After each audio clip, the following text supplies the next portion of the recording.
Je suis docteur André François, médecin inspecteur du district de Vondrouge.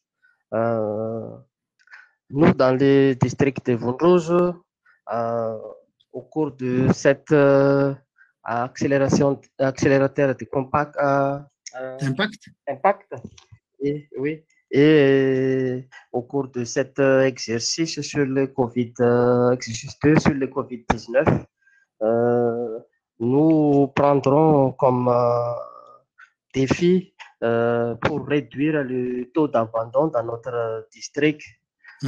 C'est notre taux d'abandon est de passer de 13% vers le mois de mars-avril. Et nous, maintenant, au mois de décembre, nous avons réussi à atteindre le 3% de taux d'abandon et nous sommes maintenant en catégorie 1 dans notre district. Donc, grande félicitations pour vous et votre équipe parce que pour les autres, le district de Fundus de Madagascar, c'est l'un des districts, disons, entre guillemets, les plus enclavés, un peu difficiles d'accès. Il y en a plusieurs communes là-dedans qui sont très difficiles à atteindre. Est-ce que tu peux parler un peu de la stratégie parce que est-ce qu'il y en a vraiment des restrictions chez vous d'abord durant cette crise de COVID-19 entraînant cette augmentation des taux d'abandon? Et puis, qu'est-ce que vous avez fait réellement en quelques points? Euh, il y en a de quelques restrictions au début par le COVID-19 et après, nous avons pris notre décision de renforcer la compétence des bénévoles parce que si au district de Vaudreuil, les ressources humaines sont très faibles. Donc, les bénévoles qui tiennent des CSP, et après, il y en a le recrutement des agents CAVI qui nous renforce dans notre activité. Et nous avons fait des réunions avec les bénévoles 2 fois tous les 2 mois pour renforcer les compétences de ces bénévoles. Et en plus, nous avons fait beaucoup d'efforts sur la sensibilisation et l'utilisation des agents communautaires pour faire les recherches du perdu. Oui, François Randy, parce que les participants aussi voulaient savoir, est-ce que vous avez vraiment des restrictions parce que mobiliser les agents communautaires, mobiliser ces bénévoles, est-ce qu'il n'y en a pas des restrictions des, des, des voyages ou bien des réunions ou bien de quelque chose comme ça durant ce temps de COVID-19? Merci. Oui, durant ces temps, à Vondos, il n'y a pas de cas de COVID Ah, et nous avons respecté le mesures barrières et il n'y a pas vraiment de restrictions dans notre district. ok. Donc, vous êtes d'une part du côté de l'épidémie ou bien de la pandémie COVID-19, vous êtes un peu épargné parce qu'il n'y a pas de cas dans votre district. Donc, malgré tout ça, on a appliqué les mesures barrières. Donc, mais les agents communautaires, les agents de santé, les bénévoles, tout le monde, les acteurs de la vaccination, continuent toujours de travailler sur la réduction de cet taux d'abandon élevé, n'est-ce pas? Oui, oui, on continue toujours l'effort. D'accord. Donc, voilà la présentation de Randy. S'il y en a d'autres qui ont des questions?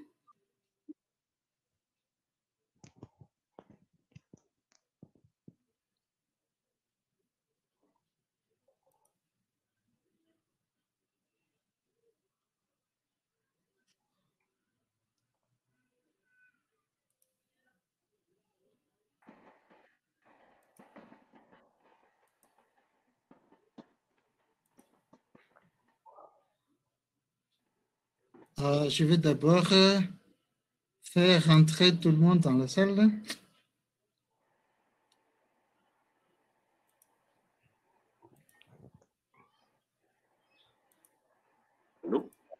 Oui, Bonjour. bonjour.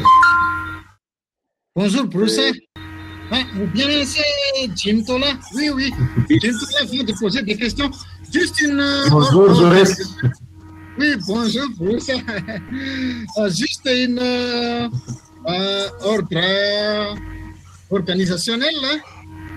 Lorsque parmi d'entre eux n'intervient pas, vous pouvez éteindre le micro pour que notre communication soit fluide. D'accord? Même le mien, lorsque Samuel va parler, je vais aussi éteindre le mien. Donc, à toi, Jim Tola, d'abord, si vous avez des questions, parce qu'il a déjà écrit quelque chose dans notre chat de discussion. À vous. Voilà. Merci beaucoup, Monsieur Suarez. Jaurès, plutôt, je m'excuse. Je suis docteur Jim Tola, médecin chef de district au Tchad. Mon district s'appelle Bundi, c'est situé au sud du Tchad. Voilà, je m'intéresse un peu aux activités menées par mon confrère docteur François dans son district sanitaire. Là, c'est vrai qu'il faut impliquer la communauté dans nos activités. Et Gavi a également donné un coup de main dans son district pour pouvoir sensibiliser la population. Mais je voudrais au moins prendre connaissance de ces modules de présentation pour essayer de voir si je pourrais l'adapter ici et faire la même chose pour faire avancer les choses. Parce que le taux d'abandon est assez élevé et ça m'a surpris qu'il est passé de 13% à 3% en un temps record. Et donc, j'aimerais vraiment connaître la stratégie utilisée pour sensibiliser la population. Donc là, mon adresse mail dans le chat, s'il peut vraiment partager ces modules de formation. À vous. Ok. On peut partager le module. Nous n'avons pas encore préparé ce module, mais on peut le préparer et envoyer ce module. Merci. Donc, d'autant plus que Jim Tola va écrire son adresse email sur le lien, l'adresse email en bas. Et nous aussi, même moi, je vais m'écrire là-bas. Et donc, s'il y en a quelque chose à échanger, donc, vous allez faire directement les échanges. Et pour renforcer ce que Randy vient de dire, c'est que Jim Tola, il n'attend pas des grandes choses très formelles comme nous sommes vraiment pratiques en termes d'accélération d'impact et en termes de réseau. Donc, si François Randy juste peut lui donner les grandes lignes, les petites stratégies, disons les pratiques qu'on peut mettre en œuvre directement. C'est ça ce qu'il a demandé, mais non pas des... Parce que on entend les grands documents politiques, il y en a déjà comme ça partout, mais c'est vraiment l'expérience spécifique de Fundruz et ce que François Randy a fait de différent avec les autres, avec les stratégies standards aussi. Ça va? Voilà. Ok. Donc, s'il y en a d'autres personnes qui veulent prendre la parole, oui, Smart Justine, ou bien?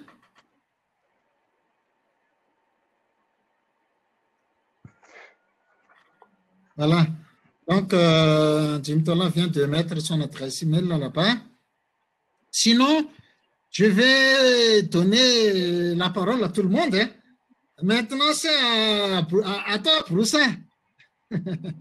J'ai vu que Proussa est très dynamique dans le scolaire aussi. Hein. Donc, c'est un grand honneur pour moi de te donner la parole à Proussa. Qu'est-ce que tu as fait? Quel est le défi? Qu'est-ce que notre réseau, qu'est-ce que le réseau scolaire, qu'est-ce que tu as acquis durant ce réseau? Quelle information tu as appliquée en votre circonscription, dans votre centre d'intervention? Vous pouvez toujours vous présenter pour les autres participants. Merci.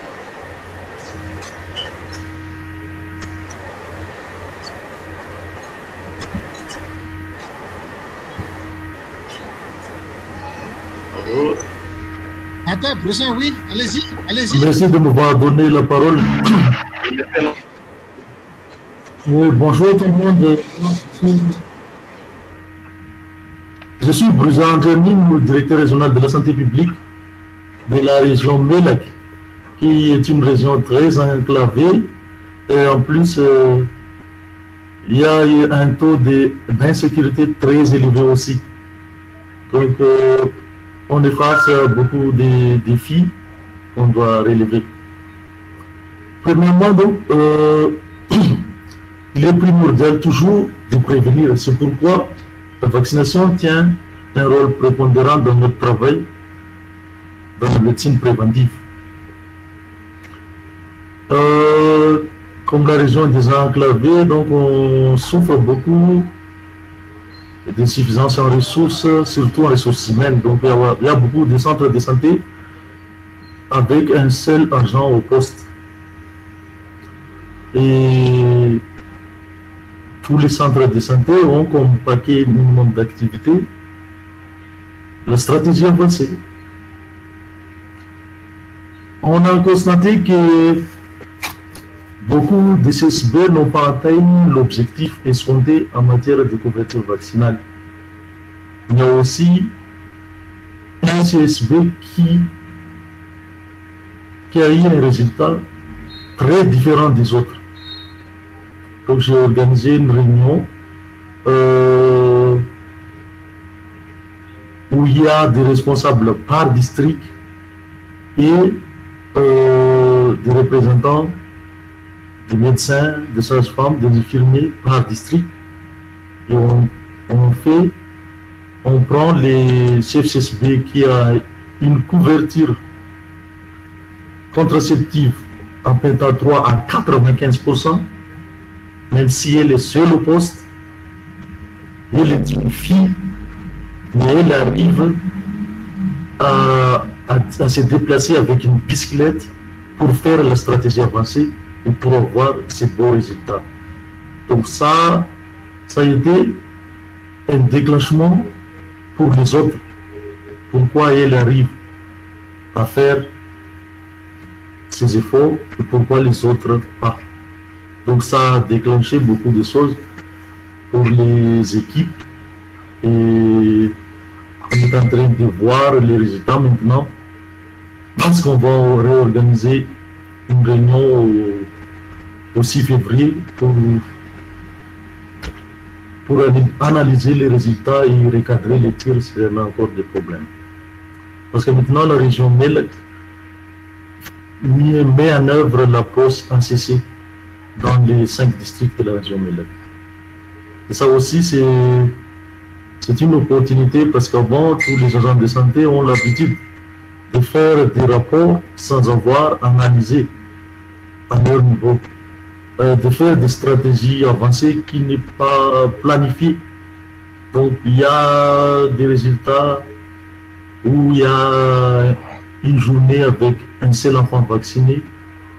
Donc, on leur a appris de faire une analyse des données et d'aller là où il y en a beaucoup d'enfants à rattraper. Merci pour votre aimable attention.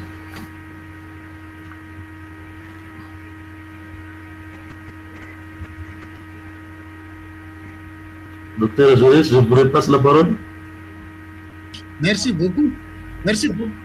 Merci beaucoup pour cette intervention, Broussa, parce que notons que la région, Broussa, c'est le directeur régional de la région Melek-Madagascar, qui est l'une des régions, comme il vient de nous expliquer, que il y en a beaucoup de districts le plus enclavés, le plus en sécurité. Il y avait des moments là-bas que j'étais là-bas aussi pour la supervision et tout ça, mais là-bas que j'ai vu que en Maintran, qui est le chef-lieu de la région, ils envoient des des glacières avec des vaccins tous les jours pour faire, parce qu'il y en a des problèmes de chaîne de froid, de la centre de santé, disons, un peu à quelques kilomètres de cette chef-lieu de région. Donc, c'est vraiment le grand défi là-bas, même pour aller à pied. Et là-bas, c'est pas... Parce qu'il a expliqué que le problème des Mélaki, problème d'insécurité, c'est un peu vague. Mais quand on est là-bas, c'est pas question de peut-être un brigand, mais c'est un jeu mortel, hein, parce que lors de ma dernière supervision à Mélaki, nous étions de Mourndava faire la route ferrée Mourndava-Maïtran. Il y avait même des gens qui sont en train de tirer les uns les autres. Il y en a des cadavres sur notre route. Donc, c'est vraiment un grand défi là-bas. C'est vraiment un grand défi. Donc, ici, moi, je félicite particulièrement les efforts qu'ils ont déployés. Et j'ai mis des questions un peu en bas, si les autres ont des questions, mais j'ai mis la question, comment vous allez gérer la qualité des données?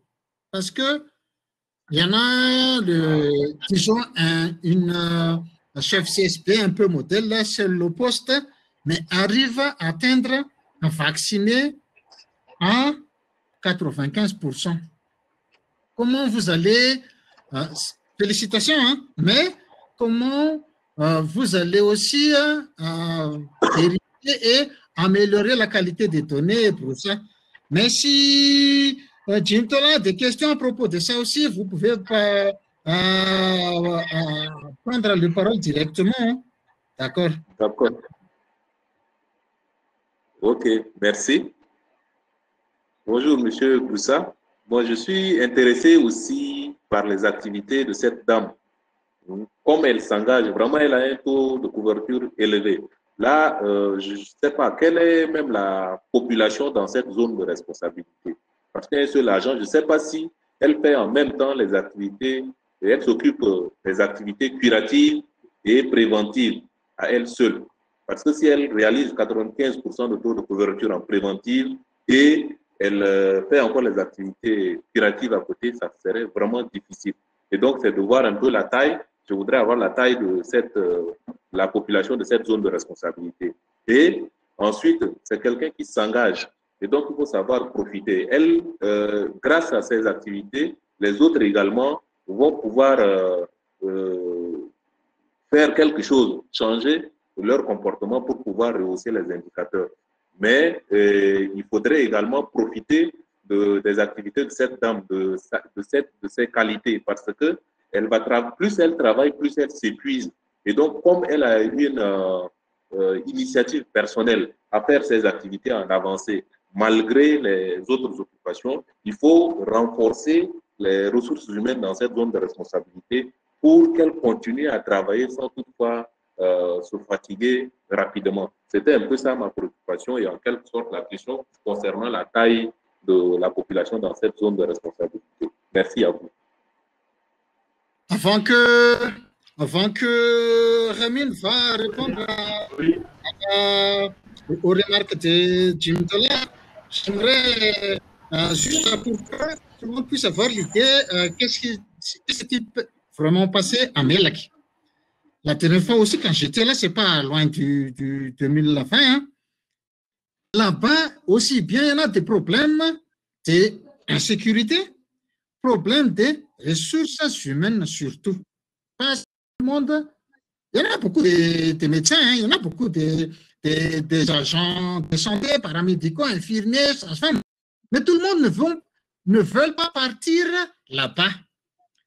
Parce qu'il y en a cette insécurité. Donc, il y en a aussi des problèmes de ressources humaines. Parce qu'on parle ici de système de santé en même temps, parce que à chaque fois qu'on a fait des recrutements, OK, il y en a des gens qui sont recrutés, mais ils ne restent pas là-bas. Ils ont trouvé toujours d'autres moyens pour quitter la région après quelques mois, quelques années.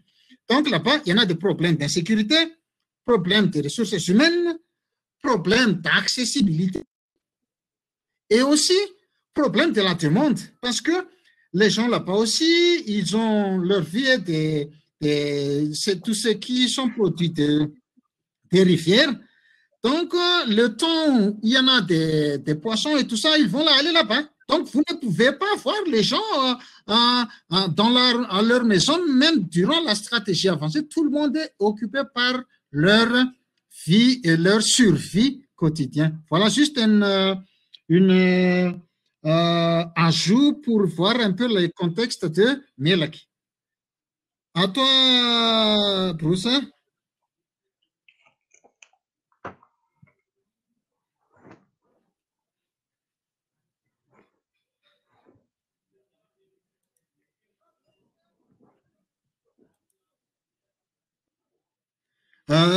Je crois qu'il y en a un problème de connexion pour ça. Hein? Et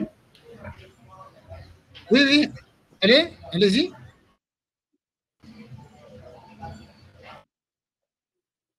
Ieri andremo a Piadan. Si tu as quelque chose. Bonjour. Oui, bonjour. Est-ce que tout le monde m'entend? Oui. On vous attend.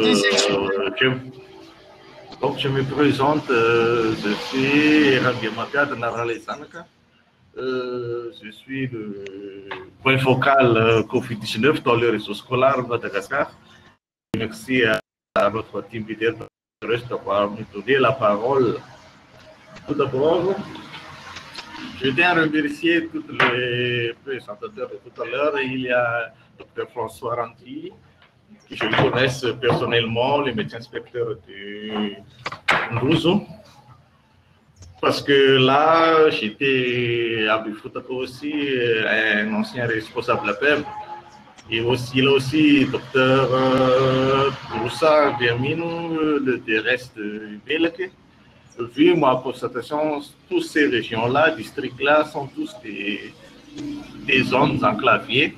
Et je sais bien les situations qu'ils ont fait face là-bas à propos de la vaccination sur les enfants, parce qu'il y a beaucoup de sortes de problèmes, à savoir l'accessibilité, la prestation des services, vu le manque de ressources et des infrastructures adéquates face à la vaccination des enfants là-bas. Mais vu ces problèmes-là, il y a des sortes de résultats très positifs là-bas, parce que à cause des efforts et tout, là-bas, le management du district, l'équipe de management régional, les agents de santé, les agents communautaires sont tous impliqués. Et c'est une sorte de qualité pour nous à Madagascar, parce que vu la solidarité, la cohésion sociale, l'implication de tout le monde dans la pratique de la vaccination, c'est pour cela qu'on a atteint le résultat malgré l'insuffisance des ressources humaines surtout. Et je propose déjà que nous, en tant que nous scolaires, on peut proposer de faire une plateforme où pour faire de plaidoyer au niveau de l'État, au niveau du partenaire international, pour résoudre les problèmes des ressources humaines en tant que dans le recrutement, ou personnellement, il y a beaucoup de sortes de bénévoles aussi là-bas pour leur motivation dans le domaine de la vaccination. C'est pour cela que je propose pour le moment. Merci. Merci beaucoup, Yeri, pour cette intervention. Donc, ce que R a avancé aussi, c'est que nous, en tant que réseau scolaire, nous devrions aussi proposer quelque chose pour résoudre ce problème des ressources humaines dans les, c'est pas seulement en ELAC, mais il y en a beaucoup des régions, des districts surtout, qui ont des problèmes de ressources humaines comme ça. Qu'on a discuté durant notre réunion hebdomadaire aussi, l'utilisation de tous ces bénévoles, comme François Randier aussi a évoqué. Mais notons qu'il y en a déjà des textes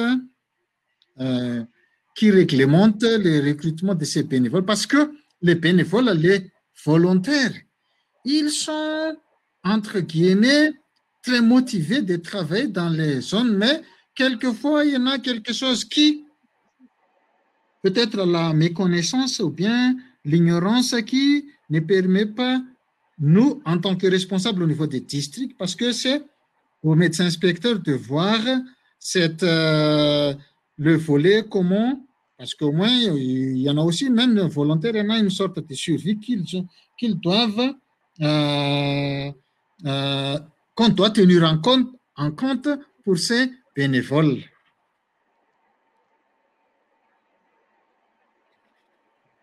Donc, s'il y en a d'autres qui veulent intervenir aussi, hein? Oui, mais je voudrais encore poser une question, si vous me permettez. Moi, je suis là pour comprendre un peu comment ça marche chez vous. Je suis Oui. vraiment intéressé par votre organisation. Allez-y, Nicolas, puis après, je vais donner la parole après toi, la parole au directeur Benjamin Bruce. OK, allez-y. Voilà. Merci. Ben, c'est essayer de, comme vous avez également réussi à intégrer les gens du niveau central, la direction perd dans vos activités. Je voudrais savoir comment vous avez réussi à convaincre ceux-là. Parce que là, dans notre pays, on a initié ça avec notre team leader à un moment donné. On était sur le point de contacter les gens du père, mais j'ai pas la suite. Donc, je voudrais savoir comment vous avez procédé, quels sont les obstacles que vous avez pu monter pour pouvoir maintenir ce réseau au niveau national avec l'implication du niveau central dans vos activités. Tout ça? Ici. Allô? Oui? Donc, en attendant l'activation des micros de Broussin, ici, au début, il y en a toujours ce problème de recrutement des agents qui est, entre guillemets, centralisé au niveau central, parce que c'est ici au niveau central, c'est ici la direction de la ressources humaines, c'est ici le ministère des Finances et Budget, c'est ici le ministère de la fonction publique, parce que les recrutements des médecins ou bien les agents de santé sont gérés directement par cet ministère de la fonction publique.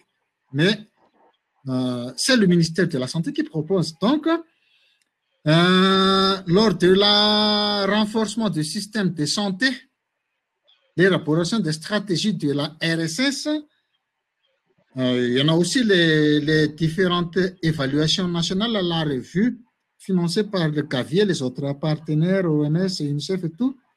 On a adopté une stratégie que les recrutements dans ces régions devraient être centralisés au niveau de la région.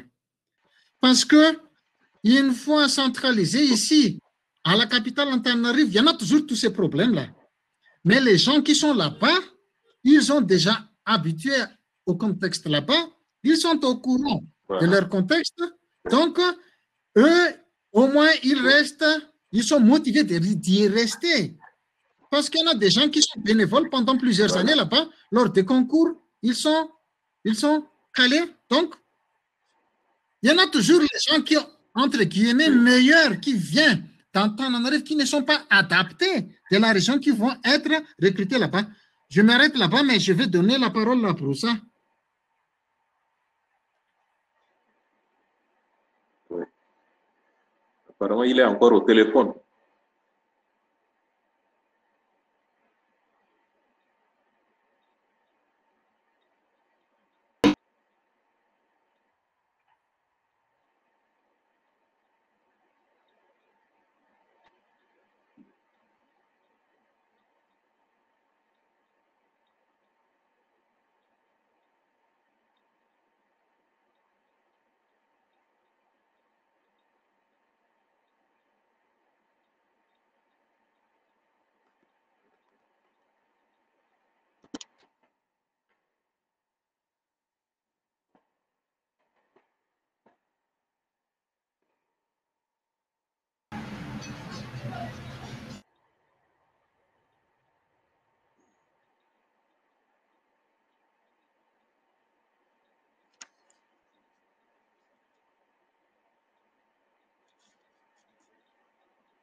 Oui, allô?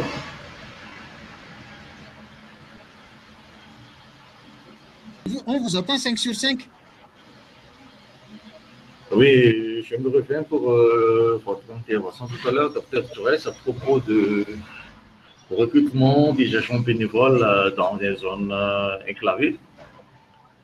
Donc, pour ma proposition à propos de ça, ça fait longtemps que je me souviens qu'il a des contrats communaux pour les agents de santé à l'époque qui n'ont pas été encore recrutés dans la fonction publique.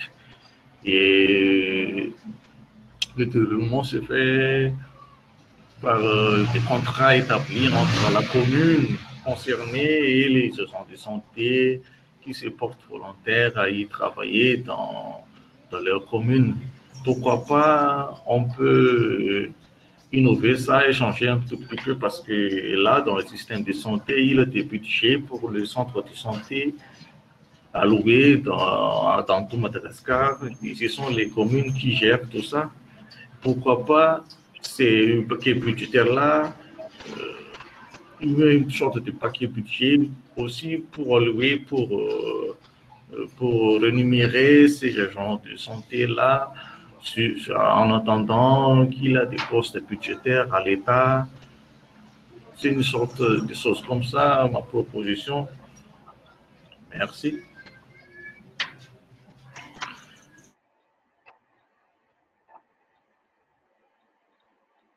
Beaucoup hier pour cette intervention. Donc, en attendant, il y en a quelque chose qu'on peut faire avec les fonds locaux, parce que ça fait partie aussi du développement local, là, en attendant, quoi qu'il en soit. Hein.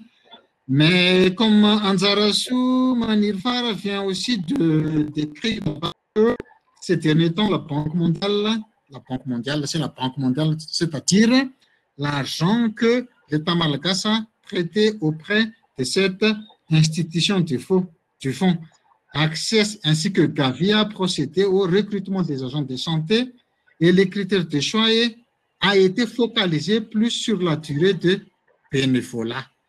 Donc, ça c'est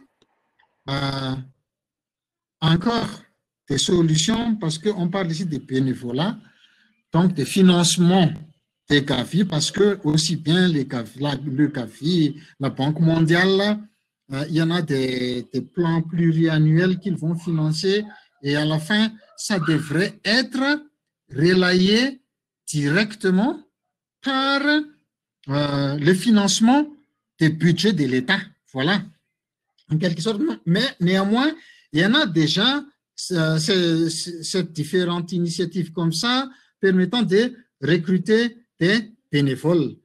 Mais de l'autre côté aussi, comme nous savions tous, il faut, c'est l'une des missions de Sabin Vaccine Institute, augmenter aussi le budget du ministère de la Santé,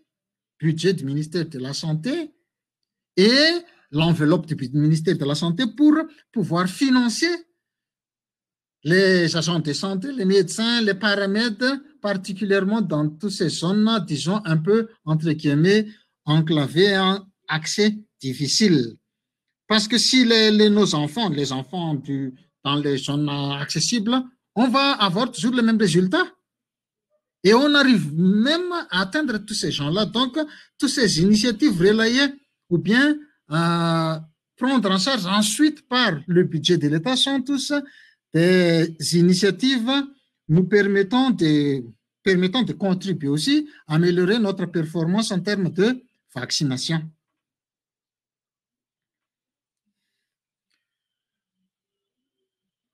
Ça va, Jim Tola?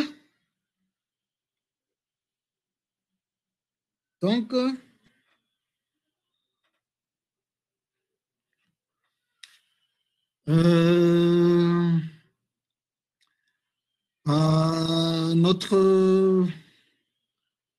notre temps, nous avons passé donc 47 minutes. Ce que j'ai bien retenu de ce qu'on vient d'expliquer, notre discussion, c'est que il y en a cette question durant cette pandémie de COVID-19, qu'est-ce qu'ils ont fait vraiment? Il y en a des districts comme le district de Vundouze qui n'a aucun cas de COVID-19. Donc, ils respectent, entre guillemets, les mesures barrières, mais continuent toujours en même temps. Ils arrivent à réduire leur taux d'abandon de 13% à, disons, moins de 5%, voire à 3%, en travaillant avec la communauté, les agents de santé et surtout sur cet recrutement des bénévoles. On a aussi parlé de la région d'insécurité à Melaka, présenté par le directeur de la santé de la région.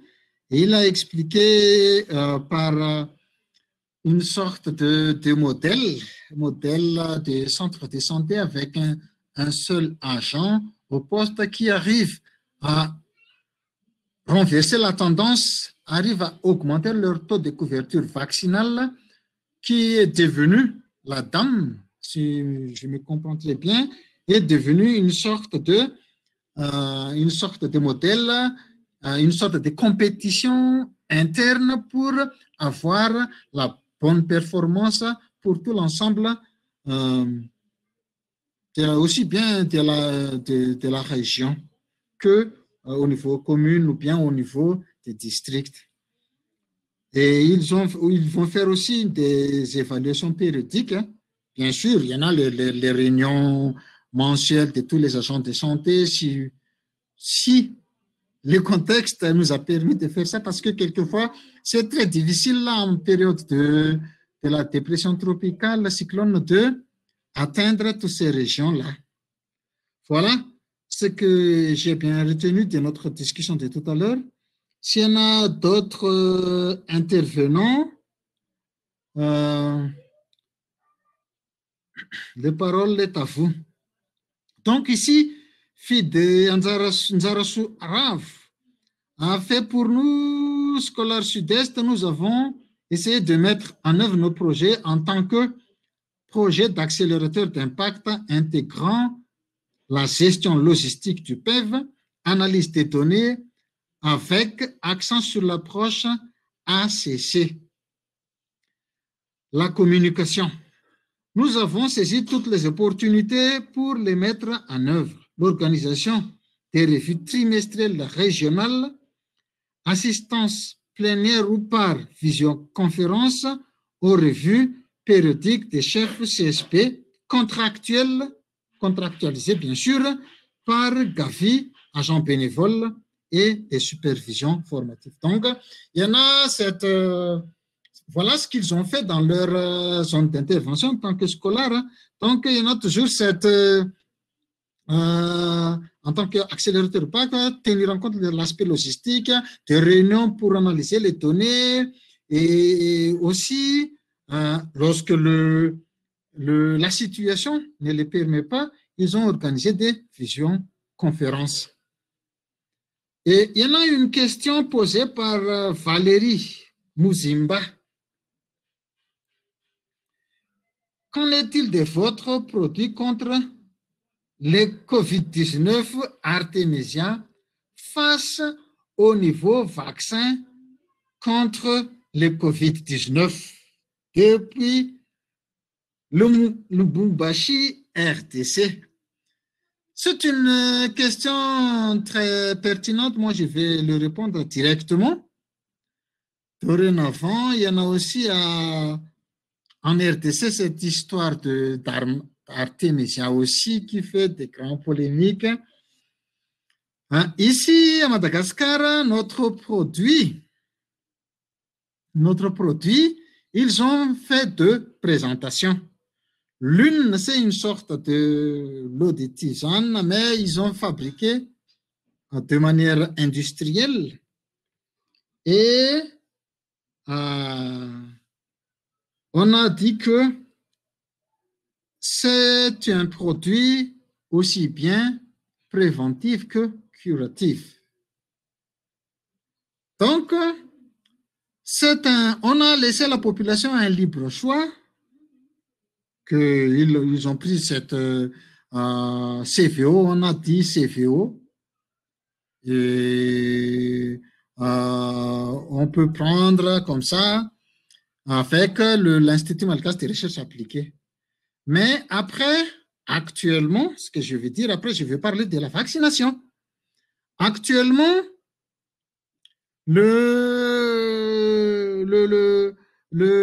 on a fait deuxième forme de présentation sous forme de cellules. Donc, Artemisia sous forme de cellules. Maintenant, il y en a des clusters ou bien des clusters qui augmentent le nombre de cas dans des régions.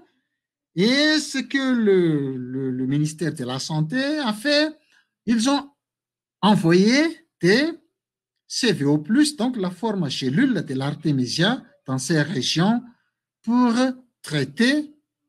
Mais les gens ont toujours le libre choix parce que on peut se faire traiter par le traitement standard au niveau des centres hospitaliers. Donc, maintenant, le CVO, la vaccination de COVID-19, à chaque fois que depuis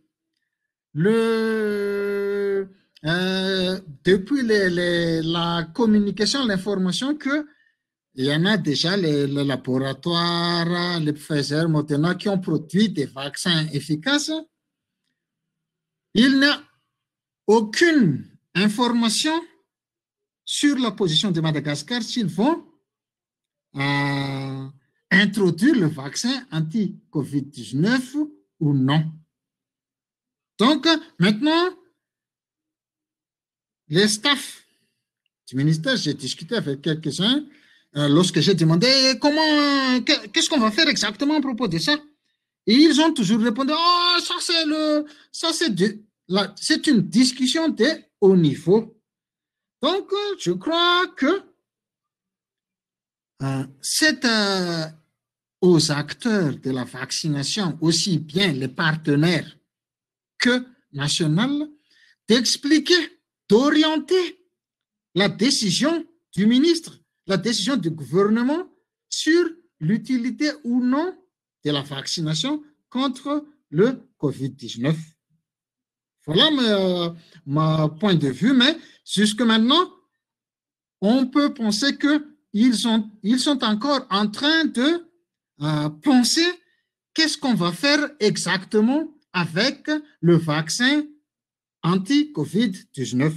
Merci. S'il y en a quelques-uns ou d'autres qui ont des questions, bien quelques rajouts, c'est à vous la parole.